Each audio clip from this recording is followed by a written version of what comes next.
Hi hello नमस्कार. आजच्या ब्लॉगमध्ये आपल्या सर्वांचे स्वागत आहे.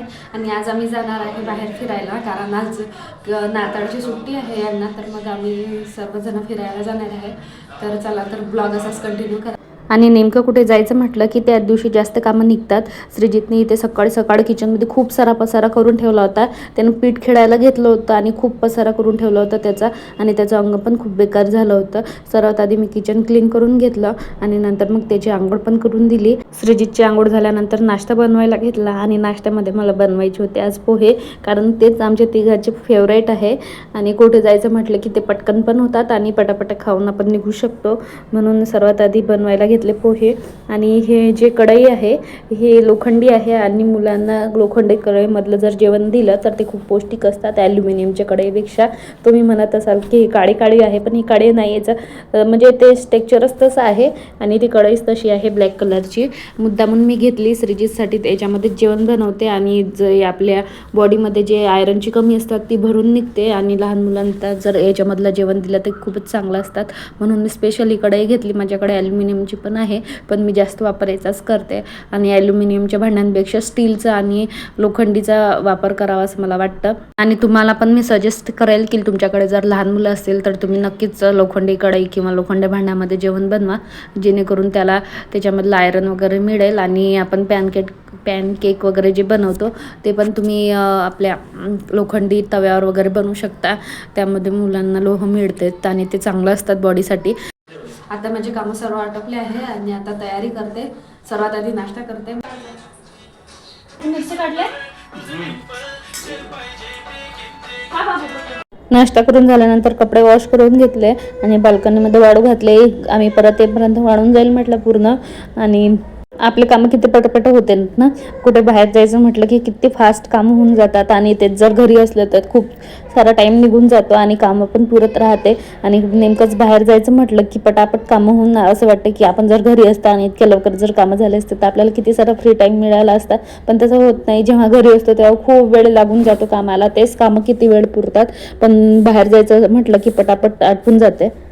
आता कपडे धुवून झाल्यानंतर सर्वात आधी मेकअप करायला घेते. सर्वात आधी मी ड्रेस वेअर करून घेतला ब्लॅक कलरचा, आणि याची जर लिंक तुम्हाला हवी असेल तर कमेंट सेक्शनमध्ये नक्की सांगा. माझ्या इंस्टाग्राम पेजवर मी लिंक शेअर केली आहे, तिथे जाऊन तुम्ही चेक करू शकता. अगदी सिंपल असं मेकअप करायचं होतं मला.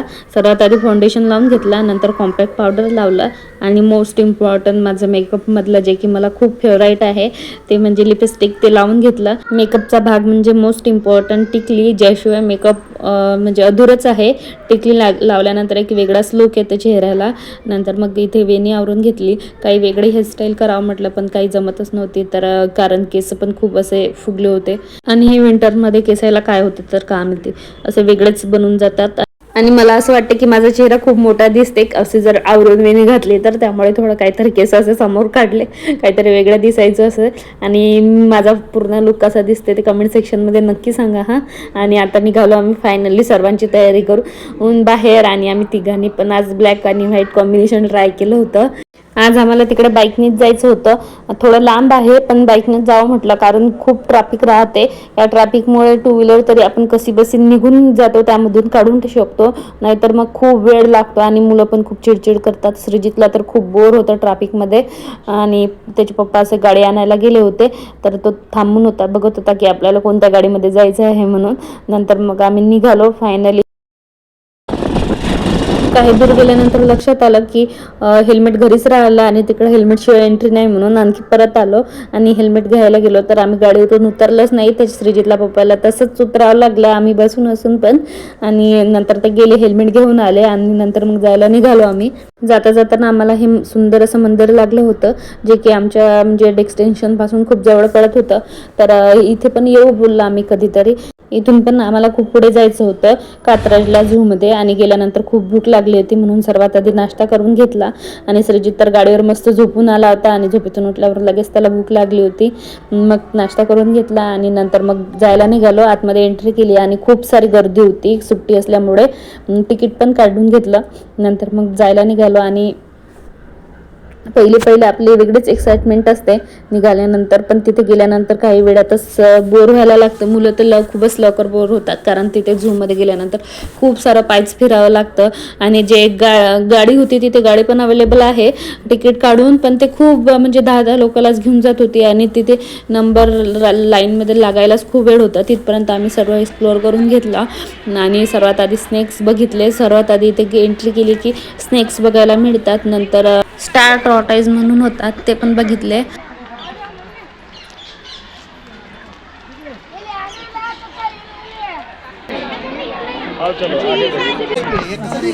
श्रीजित हा का श्रीजित काय रे ते साप आहे गोगल काय नाही ते साप आहे काय आहे हा दोन खूप सारं बघून झालं होतं आणि आता श्रीजित खूप जास्त कंटाळला होता आणि त्याला चप्पल सोडून असं चालायचं होतं बिना चप्पलचं आणि तो तसाच करू लागला. मग मी हाती पकडली त्याची चप्पल आणि निघालो पुढे. मुलांसाठी काही पण करावं लागतं, पण एक्साइटमेंट होती ती टायगर बघायची आणि तोच त्याला कळणार होता श्रीजितला, म्हणून आम्ही सगळं स्किप करून काही मधामधातलं काही स्किप केलं आणि इथे टायगर बघायला आलो.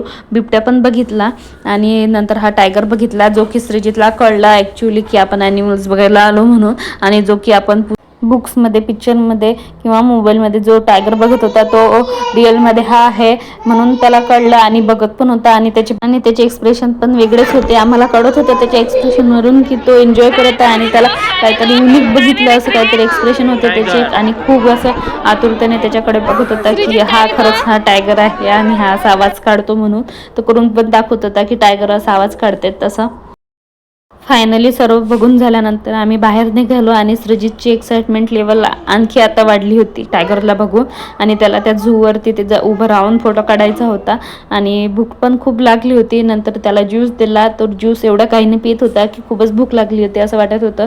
नंतर मग आम्ही घरी जायला निघालो आणि घरी जाताना खूप थंडी वाटत होती म्हणून असं श्रीजितला टोपी वगैरे घालून दिली. स्वेटर आम्ही नेमकंच घरी विसरलो होतो, स्वेटर आणलेच नव्हते तिघांचे पण श्रीजितची मी कॅप आणली होती त्यामुळे बरं वाटत होतं.